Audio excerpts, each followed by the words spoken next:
Paul and his comrades jumped out of the trench and pursued the enemy.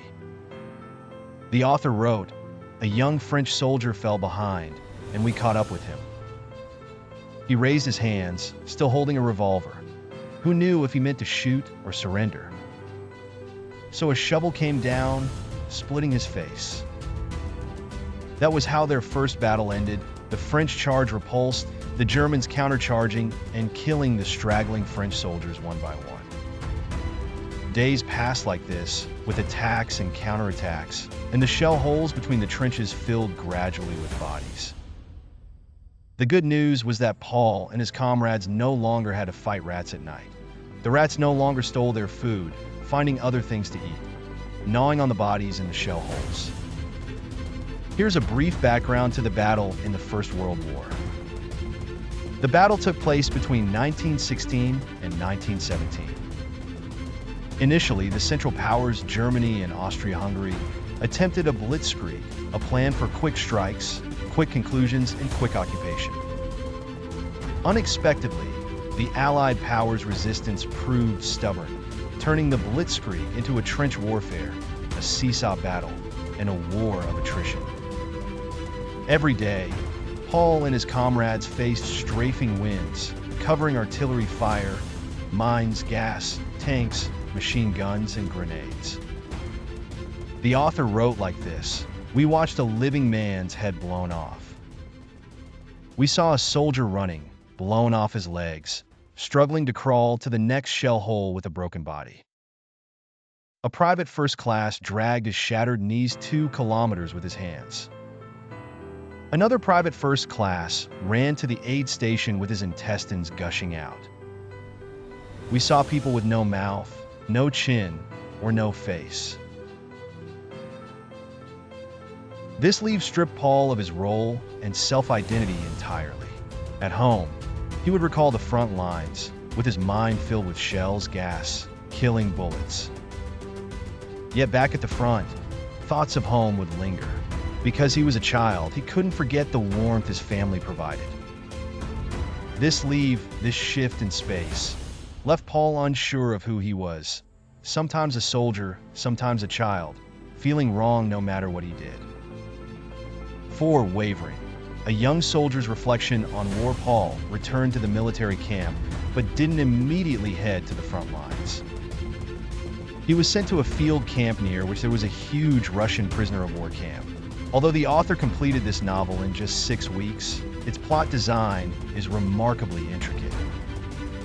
You see, throughout the novel, there's no direct description of battles between Germany and Russia. Paul never fought Russian soldiers directly, yet there was a massive Russian prisoner of war camp near his camp. What does this signify? It indicates countless battles between the German and Russian armies. This was Paul's first encounter with Russian prisoners of war.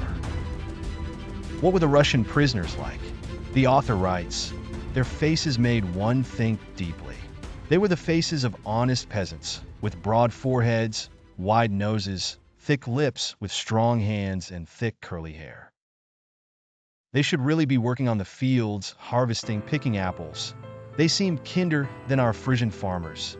A single command could turn these silent figures into our enemies or into our friends. When we're here, looking at these quiet people, some with childlike faces, some with devout beards, every officer to the new recruits, or every teacher of the students seems more savage than they do. Once they're free, they'd shoot at us, and we'd shoot back at them." Look, here the author gives us a remarkably vivid visual sensation. Seeing someone face to face is different from seeing them through the sights of a gun. Through the sights of a gun, they become enemies. Face to face, even enemies become ordinary people. Paul set off from the military camp to find his unit, because he couldn't stay here forever. When he met his comrades again, everyone was happy, and Paul shared the delicious food he brought from home with them. Which was just human nature. Everyone, please remember, Paul took a 17-day leave and spent a few days in camp recuperating. But his comrades had been fighting all through Paul's leave. Now they had just come down from the front lines and met Paul again. Everyone started chatting together. This time, they weren't discussing what they would do after the war, but why they were fighting this war. By now, they had been fighting at the front lines for over a year. Note, this is where the novelistic eye comes in. The novelistic eye is the key words that reflect the novel's main thematic ideas, the pivotal dialogue that comes next. Crop was very calm, shrewd, and even a corporal. Crop spoke first. It's strange when you think about it. We're here to defend our homeland. But the French are over there, also defending their homeland. Who on earth is right? Paul said, perhaps both sides are right. Crop replied, but our professors, pastors, and newspapers all say only we are right. We hope it's true. But in France, their professors, pastors, and newspapers say they are right. What's going on?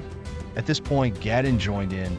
Gadin was an old hand, not a student before, and he had his own job. Gadin became good friends with these student soldiers. Now they weren't student soldiers anymore. They were all old hands. Gadin listened to their conversation and joined in. He wasn't trying to make any profound observations. He just wanted to know how the war started. He asked Crop this question, and Crop tried to answer. Most of the time, it's because one country has seriously offended another country. Gadin expressed his confusion. Countries?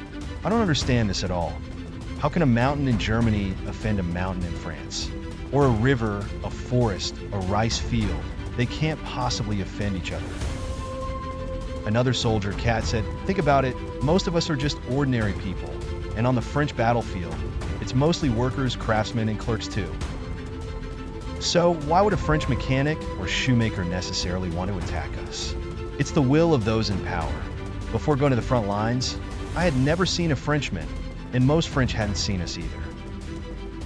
No one asked them about their views on war, just as no one asked us. Gadin asked, so what is war all about? That was Gadin's question.